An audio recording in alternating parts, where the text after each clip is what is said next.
Y'all, it's Tommy here with Everyday Finance, and today in this video I'm going to be talking about whether $1 million is enough for your retirement. Okay, so if that's something that interests you, be sure you stay tuned. I think in the grand scheme of things, most of us want to be able to be financially free and be able to live life on our terms. Typically, whenever I'm asking someone who's around my age, young adults, they'll typically tell me that yes, they are looking to be able to eventually be financially free. But when I ask them about retirement, most of them haven't really thought about retirement at all. And quite honestly, I would probably be in that same boat. The only reason I've even had a chance or opportunity to even look into retirement at all was because of my time working as a stockbroker. At that time, I was kind of working and able to, talk with a lot of people who were already starting investment portfolios and hearing kind of their take on how their journey had been. And I was talking to people from all types of ages, right? I've talked to people who were, in their 30s and had started tech companies and had millions of dollars that they were investing, all the way to people who were in their 70s and 80s and had $10,000 to $20,000 in an investment portfolio and were telling me over the phone how they would probably have to work for the rest of their lives. And that's really what, in my mind, helped me realize that I should always be trying to prepare towards retirement, right? And the more I started looking into it, the more I realized that the earlier you're able to start doing that, the earlier that you're looking towards retirement, the easier it's going to be. Because really what's key here is the amount of time that you give yourself to get to retirement is how much easier or how much less money you need to actually put into your retirement to begin with.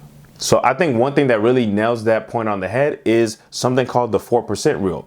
Okay, so the 4% rule was started by a guy named William Benjamin. He kind of did a bunch of research about, he was a financial planner and did a lot of research about what would be the best way to retire and make sure that, you never have to work a job or have to get out of retirement. Just making sure that your retirement nest egg lasted throughout your retirement until your actual death, right?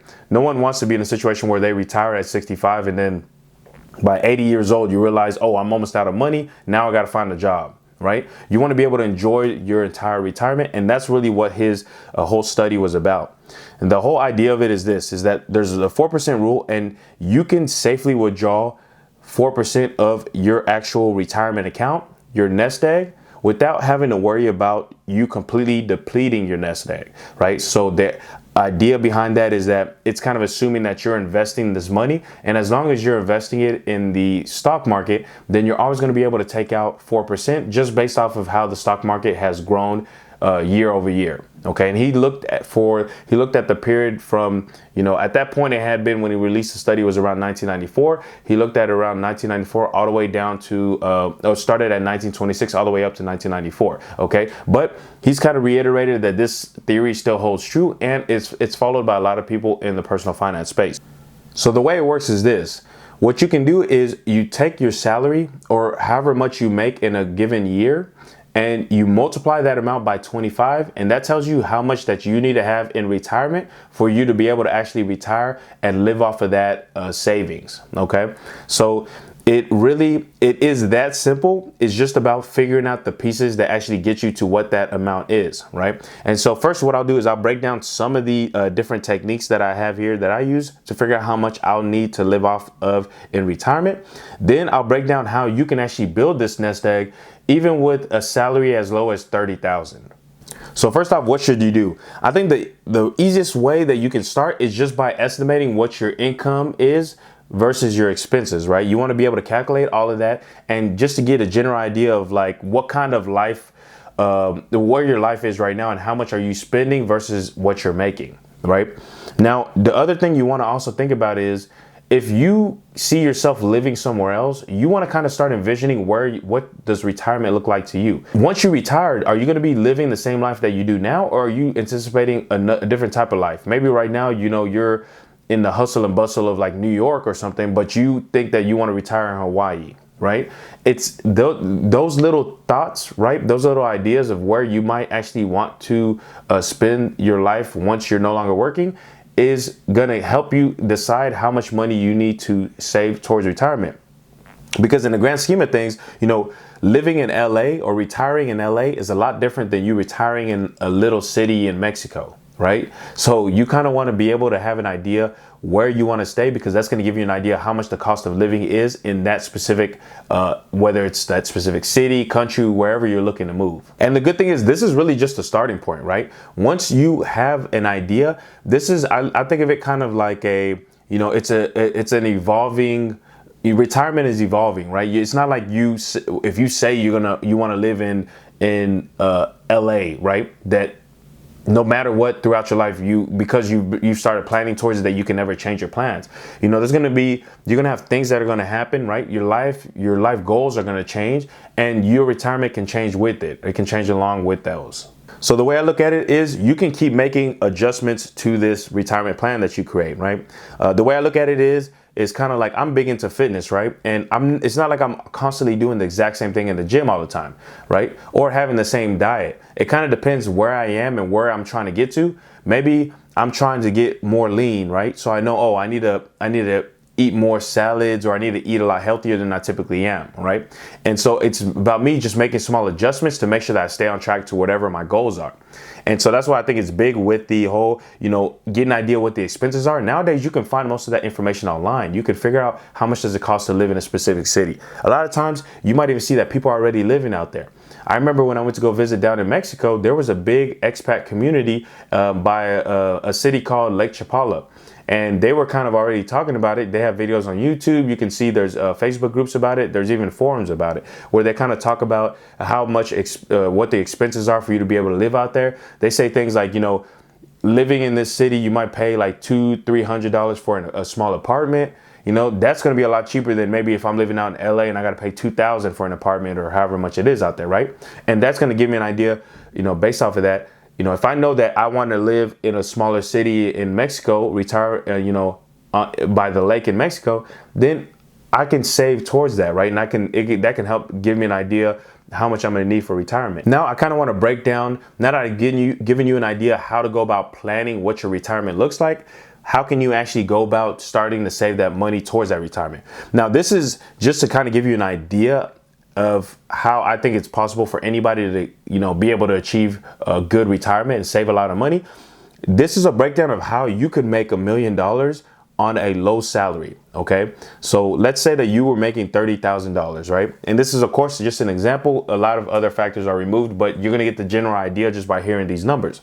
Now, let's say you want to make $1 million on a 30K salary.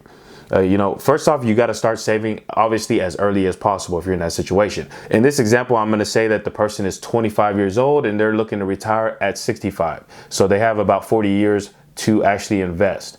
Okay. Now, what you want to do first is you want to start with what's called an 80-20 rule. Okay. So you want to spend, you know, 80% of your salary can actually go towards expenses, but you want to save 20% of your salary. And that 20% is what we're kind of looking at when it comes to your actual income, or when it comes to your actual saving amount to invest. So just going by that example, if you're saving 20% of your 30K salary, you would be able to invest $500 a month, right?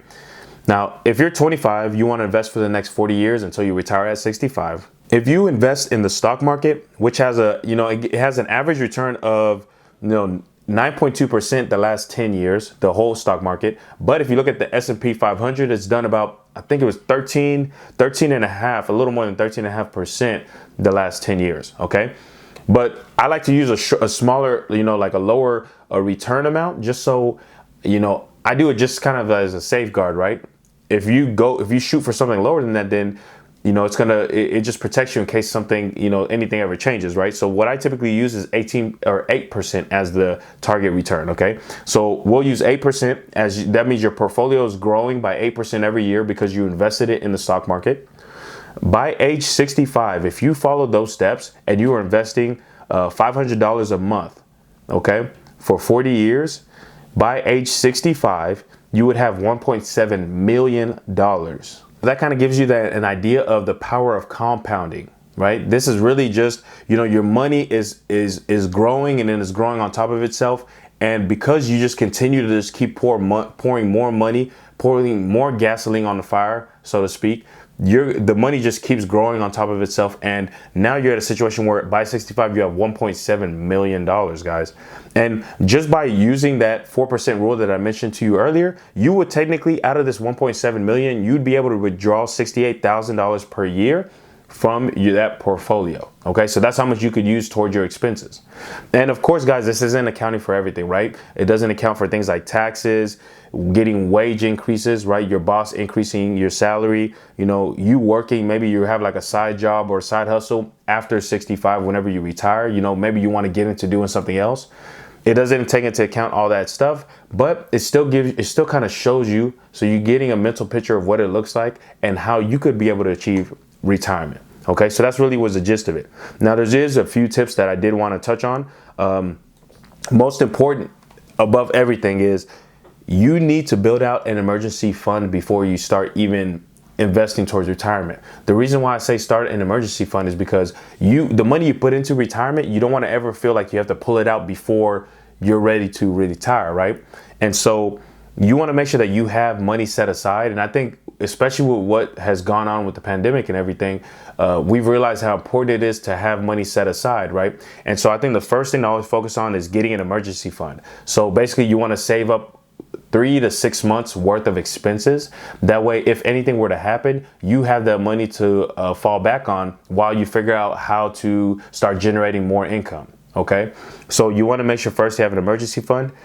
The second thing is you want to make sure that you're eliminating any high interest loans. Okay, so if you have any type of high interest credit or high interest debt, so I'm talking about credit card debt, or you know, maybe you have like payday loans, things like that, whatever it is, you want to get rid of those first, because it's kind of like you're slowing your own progress, right? It's counterintuitive because you're trying to make money, but you're losing money by not paying off the loans or the debt that you have. Okay, so always focus on those two factors first. And 3, whenever you're doing this investing, especially with the example I gave you, you can put that investment into a retirement account so you enjoy even more tax savings, right? There's retirement accounts such as like Roth IRAs, traditional IRAs, things like that, 401ks. But you putting your money in those type of plans can help you even more in the long run. And I typically recommend you know, you look into which one of those plans works best for you. Now, if that's something that you're interested in, I can shoot more videos on that. Just throw it down in the comments and let me know, and I'll be happy to shoot videos detailing that even more. Okay, but that's really going to be the gist of this video. I really just wanted a breakdown for you guys to help you guys understand exactly, you know, what kind of options are out there and how you can actually get to retirement. $1 million might sound crazy in whatever situation that you're currently in, but it's something that's really doable. You can do it. And it's about just putting one foot in front of the other. Okay, so whatever your situation is, maybe you're making 30,000, maybe you're making 60,000, maybe you're making even less, you're making 15,000. But as long as you're setting a goal for yourself, then you are now working towards something, and you have something in your life where you're trying to figure out how you can continually improve and get to whatever your target is. And there's nothing more fulfilling than knowing that one day you're going to be able to get to retirement, because a lot of people don't think about retirement until it's too late. You know, people might wait until they're in their 70s or 80s, right? And they want to retire, but they realize that they don't have the funds to do it. Okay, so I'm glad that you guys are taking the time to actually watch it until this point. And if you did, I appreciate you taking the time, and I hope this information was valuable to you. Okay, so if you guys enjoyed this video, throw a like on this video so I know I'm on the right track. And also make sure you hit the subscribe button down below so you don't miss any of my future videos. Alrighty, so that's gonna be it for today, guys. I appreciate y'all watching, and I'll see you at the next one. Peace.